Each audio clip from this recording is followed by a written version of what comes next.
Nakakabahala ang mga pahayag na narinig natin nitong mga nakarang araw.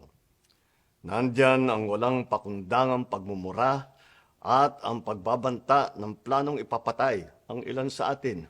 Kung ganun na lang kadali ang pagplano sa pagpatay ng isang presidente, paano pa kaya ang mga pangkaraniwan na mamamayan?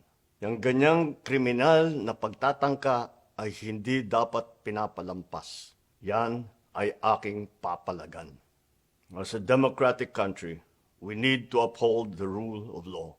Ako, bilang pinuno ng Executive Department at lahat ng mga nanunungkulan sa pamahalaan ay may sinumpaang tungkulin na tutupdin at pangangalagaan ang konstitusyon at ang ating mga batas. Kaya hindi tama ang pagpigil sa mga halal ng bayan sa paghahanap ng katotohanan. Hindi na sanang hahantong sa ganitong drama kung sasagutin lamang ang mga lehitimong katanungan sa Senado at sa House of Representatives. Ang katotohanan ay hindi dapat itokhang. Tapos na sana ang usapang ito kung tutuparin lamang ang sinumpaang panata na bilang lingkod bayan ay magsabi ng totoo at hindi hahadlangan.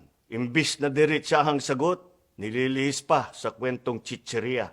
Hangad ko na matuldukan na itong mga pangyayaring ito sa parang matiwasay at magdadala sa atin sa katotohanan. 12 taon din ako nanungkulan sa magkaparehong kamara ng Kongreso. Batid ko ang kapangyarihan iginawad sa kanila ng taong bayan at ng ating konstitusyon.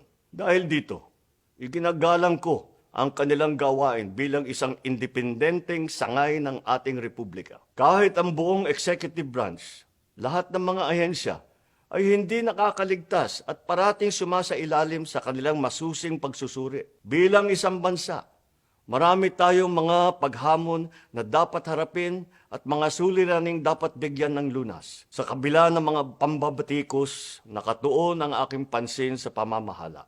Ngunit, hindi natin ikokompromiso ang rule of law. Kailangan manaig ang batas sa anumang sitwasyon, sino man ang tamaan. Kaya hindi ko hahayaan magtagumpay ang hangarin ng iba na hatakin ang buong bansa sa burak ng politika.